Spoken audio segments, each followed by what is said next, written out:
Ants are common insects, but they have some unique capabilities.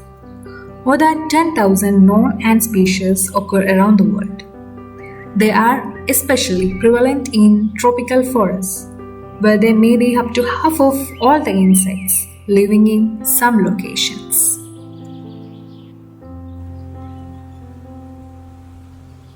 Deep in tropical jungles lie floating kingdoms ruled by beautiful and deadly masters. They are sort of the high elves of the ant kingdoms, talented architects, and create castles and city-states. But they are also fierce and expansionist warriors, and their kingdom are ensnared in a never-ending war for survival. Oikophilobivir ants, also known as green tree ants. Weaver ants are relatively large ants with the bodies of workers averaging 6 mm in length. The body of the ant is segmented and is divided into three main parts: the head, thorax, and abdomen. Like all insects, 6 legs are connected to the thoracic region. These ants range from orange to dark brown in color.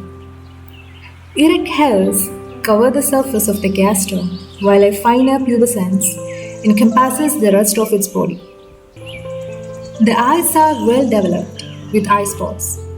The clypeus, the large shield-like plate on the front of its head, is large and convex, with the outer edges overhanging the basal borders of the mandibles. It has 12 segmented antennae, with the first segment of the antenna longer than the second and the third put together. Its mandibles are extended and have triangular elongated teeth that cross one another when at rest. Their well-developed system of communication, as well as their caste system, enhances the capabilities of the colony. However, individual ants are mostly incapable of surviving on their own. Weaver ants are a very aggressive group. Not only they do not hesitate to attack any intruding insects, especially other colonies of weaver ants.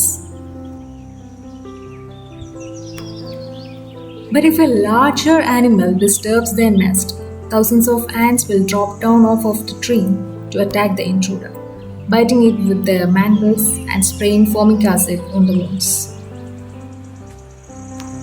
Weaver ants build their nest from the leaves of trees, bending the leaves into place, and then binding them together with silk produced by larvae. When building a new nest, ants begin by walking along the edges of leaves, occasionally pulling upon the edges to test the flexibility of the leaf. If the ant succeeds in turning up the leaf, even the slightest bit, other ants join in forming chains of their bodies. By grasping the thoracic region of another ant, an ant chain long enough to extend between the ends of a leaf can be made. The ants in the chain then pulls the ends of the leaf together until they are next to each other. Then, other ants seal the leaves together by applying the silk from larvae that are in their final instar. Holding the larva and touching it with antennae in a certain way signals the larva to produce silk, and the ant can weave the two leaves together. Weaver ants are primarily insectivorous, attacking and eating any ants or other insects that invade their nest. They will even attack and eat weaver ants from other colonies. Another main staple food for the weaver ant is the honeydew excrement from herds of scale insects colonies often maintain. Economic importance for humans on the positive note is that weaver ants can be used to protect cocoa tree crops.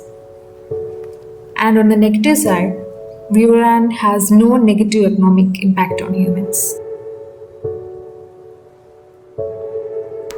And by concluding, we can say that this species is in no danger and has no special status.